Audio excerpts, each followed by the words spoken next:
Welcome back, episode 197 of the Bears' latest podcast. I'm your host, Colton St. Vincent. We're getting down to it. Some roster moves happened, which is always interesting when it's this early in the offseason. Following rookie minicamp, 4 players have been signed, and 1 guy is no longer on the team. We will get to that. 4 guys. We talked about him yesterday. Scotty Miller, wide receiver, fast as shit, tiny little guy. He is a Chicagoland native. He played with Colton St growing up I believe he was in the Chicagoland area. We have another Chicagoland guy. So Naperville for Scotty Miller, right there with Colton St. So grew up a Bears fan. Very cool to always be on your childhood favorite team. We have 3 other guys. So we talked a lot about Scotty Miller yesterday. Very fast. He is said to be faster than Tyreek Hill. He may be the white Tyreek Hill, which results in like 200 yards a year, like 3 or 4 catches maybe, but hey, we got him. And he was a Tom Brady guy in Tampa. And if you're a Tom Brady guy, I feel like you will be liked by a lot of football guys, and that is the Bears coaching staff. So, is that important for what we talked about yesterday? I do. I do think it's important that we can get Scotty Miller, we can get Xavier Thomas, 2 fastest guys on the roster. They're going to be on the offensive side of the ball. We'll talk about this next. You can see it if you're watching on YouTube. But Caleb is fast as shit, so we just have an overall fast offense. Very fast, speed kills, and I think Ben Johnson likes to use speed to reverse, to draw people towards certain parts of the field that he knows that they shouldn't be. Total distractions, red herrings, however you want to say it.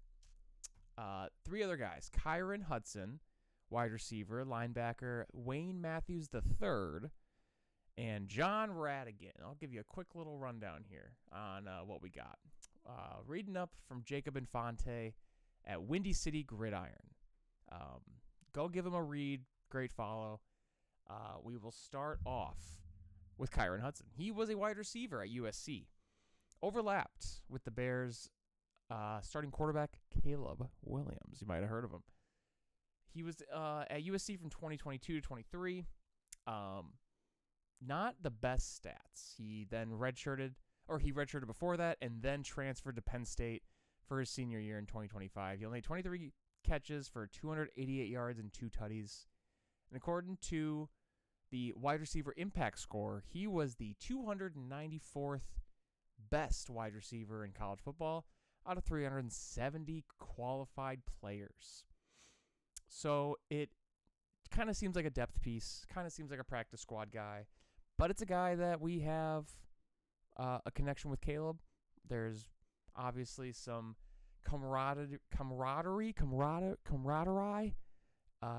You guys know that's my specialty is speaking. That's why I do this for a living. I get paid big bucks to do this. However, I don't think this really matters because I don't see our wide receiver room we talked about yesterday with the Xavier Thomas news. Wide receiver room's pretty full. Now with Scotty Miller and the good old Kyron Hudson.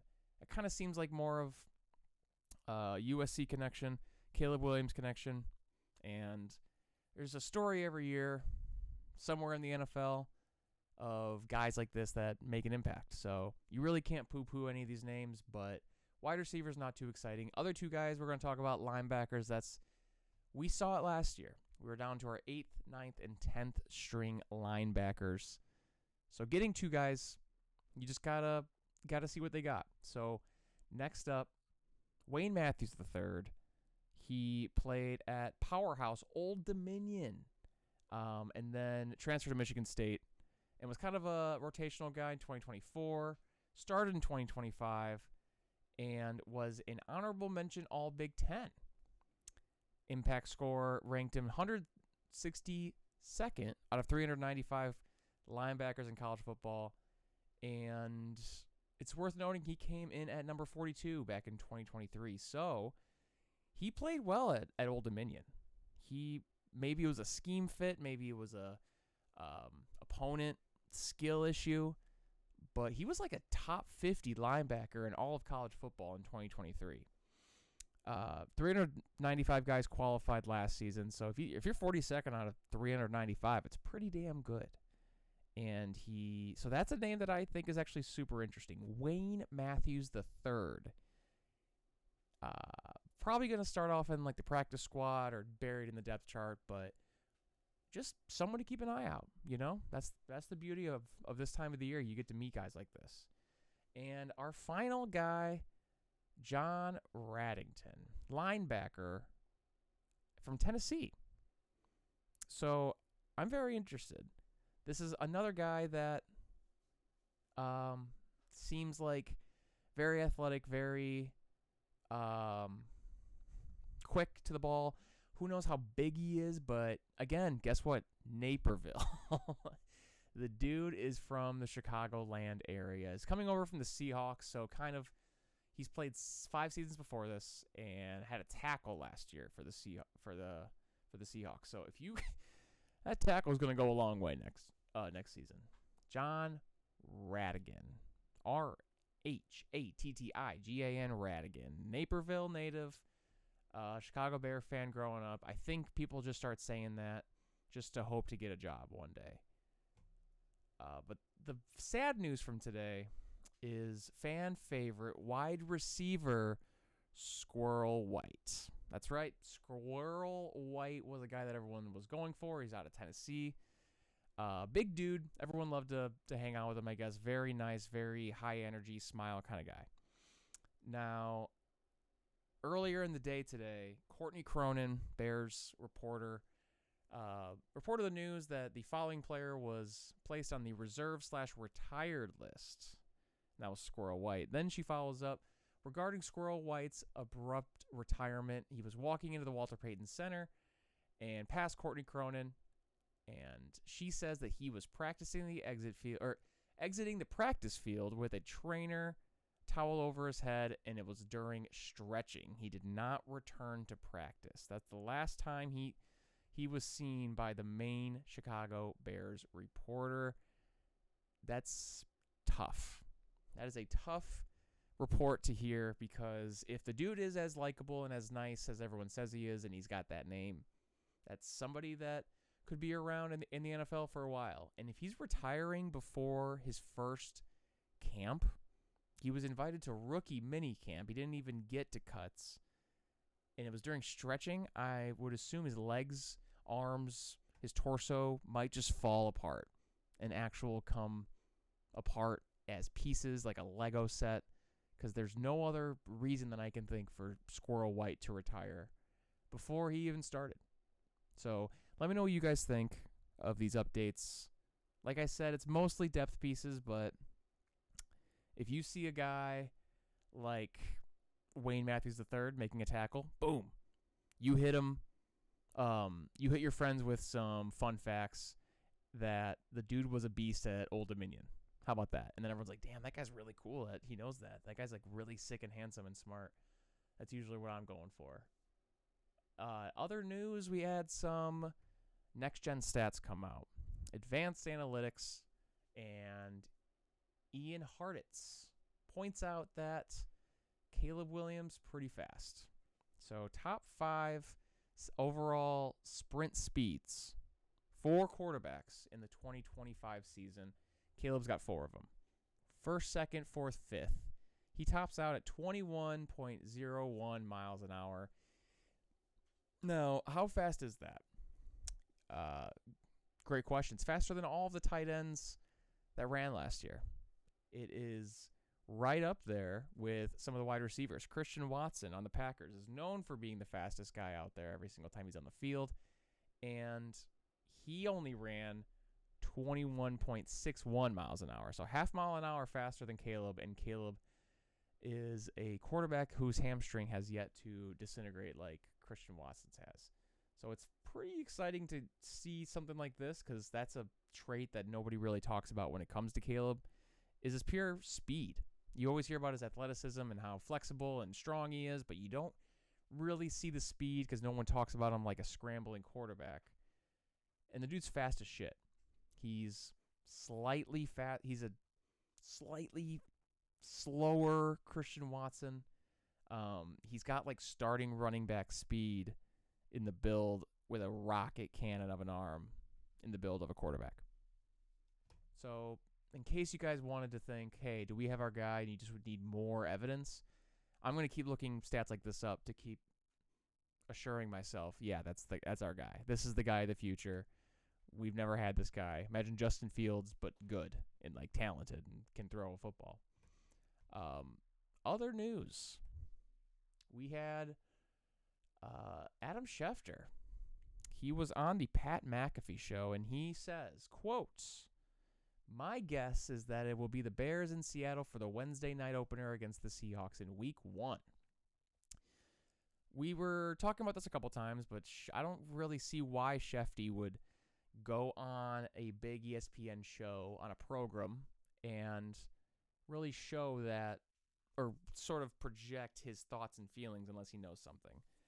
I think it's a foregone conclusion. There was only a couple teams that were options, and most of them just didn't seem like a good opening night fit. There were some division games, but you don't really maybe people want to see a division matchup in Week 1, but I would expect the NFL climbing on this Bears momentum, on the bandwagon, on the Caleb hype, and they want to throw him out there with a big following, Chicago following, as much high ratings as possible. It's a first Wednesday night game. They want it to say, hey, see, look, it's doing great, because no one's going to miss it. It's going to be one of the highest rated games ever, at least of the season. It's going to be the very first game of the year.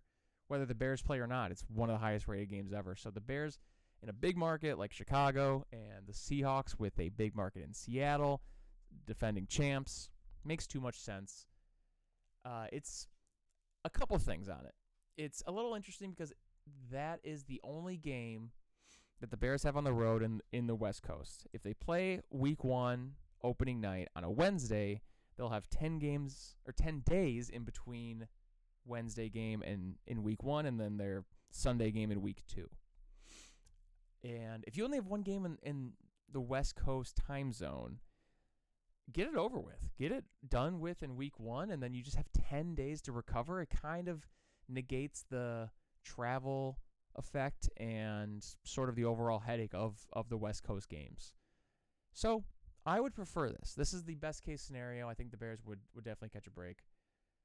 And I'm very excited to see what Caleb can do in Week 1. It's going to be a very, very hard test here because the Seahawks didn't really change their team, and they were the best team in the NFL last year pretty much the whole time.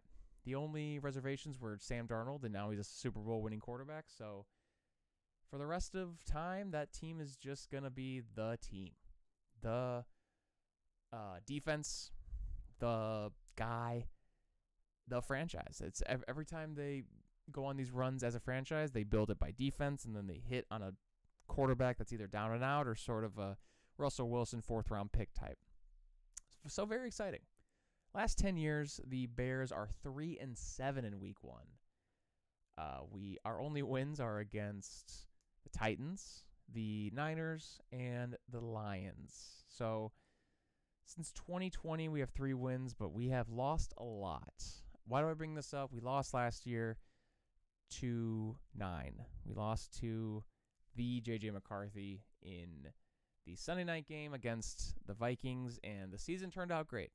So, yeah, we're going to be underdogs. It's going to be tough. They're going to be hyped up with the rings and the banner and the 12th man and whatever the hell they call them. So, a loss isn't the end of the season, and I don't think we need to panic because we are going to have a tough schedule. We are going to have tough games, but I would say this is one of the toughest ones. Getting out of the way Week 1 could be a good time to sneak up, steal a game, and get out of Seattle. And finally, Dennis Allen, defensive coordinator for the Bears, addressed the media, and he talked about some stuff that we've been speculating on for a while. One of them was a Cam Jordan reunion. He was asked, could we possibly see a Cam Jordan reunion with his former coach in Chicago? So Dennis Allen was the defensive coordinator and head coach for the Saints for many, many years. Cam Jordan's been there his whole career. Cam Jordan's currently a free agent edge rusher. Very old, but tons of experience. Hall of Fame player. I think he's going to be turning 39 next year. And Dennis Allen said, quote, I don't know that there's been a ton of discussion on that. I think we feel pretty good about where we are and what we have, yet you never know what opportunities might present themselves at some point down the road. So he's open to it, but I don't think we're going to make any moves. He made some more comments that I thought were interesting that actually kind of shows why they're thinking this. He had his press conference, like I said, and he said, we will coach better than a year ago. It's a combination of us being able to coach better and these guys taking the next step. I think we have some pretty good pieces to work with. He's kind of making it clear that those are his guys. He doesn't fully expect any more pieces. And he said, quote, we had a lot of discussions this offseason about a lot of different things. And one of the things we identified was me. We focused too much on installing the scheme last year because it was brand new to everybody. And we have a high volume of things we carry in the defense. We focused so much on that we lost sight of some of the fundamentals and techniques that it takes to function and to do those things well. I don't think we were as fundamentally sound defensively as we need to be. So how do we coach it better? Well, that's how I want to minimize what we're focused on, and that's the scheme. Okay? Let's focus on what we're going to do and how we're going to do it. But I think it's going to improve naturally. So he feels very good about it. Makes sense. Deo, who's now motivated, as everyone knows. Deo tore his Achilles, didn't play well before that, only played a couple weeks. Austin Booker was hurt for a long period, but when he came on, he looked explosive a couple games, but inconsistent at times. And I think if they know his system, even with these new guys coming in like Kobe Bryant and Dylan Thieneman and Devin Bush, guys like that, first rounder for a reason, veterans for a reason, they can pick it up. Plenty of guys around him that now know the scheme, and it seems like, specifically on this pass rushing defensive line, he still believes in Deo. He still believes in Shamar Turner. Both got hurt, missed a ton of games last year, and still thinks Austin Booker is going to develop. So very nice, very interesting situation. If you're still not okay with that, just realize at the end of the day, they invested a lot on their defensive line. Montez Sweat, highest paid player on the team. Deo Adeyingbo, making $20 million himself. And Austin Booker was a 4th-round pick. So it's a pretty high pick to give up on a couple years into it. So don't expect many moves here because I think these are our guys. And I don't think we really know what we have because we didn't see a lot last year. I believe in Dennis Allen. I have to. Ben Johnson trusts him, and now I trust him. So he's a great defensive coordinator. Didn't have a lot to work with last year because of injuries, not even on the defensive line, but all over. Like I said earlier, the linebackers got to like the 8th, 9th, 10th on the depth chart. Jalen Johnson missed a lot of games. We had all those injuries and still did what we did last season. So I do think the defense will take a step forward next year. And that's it. Episode 197 of the Bears' latest podcast. Colton St. Vincent here signing off. So thank you very much for watching. We'll catch you guys tomorrow. Let me know what you want to chat about tomorrow. If you have any questions, comments, concerns, drop them in the comments. Subscribe, and please write a review if you're listening on Apple Music and Spotify. So thanks for watching. We'll catch you guys tomorrow.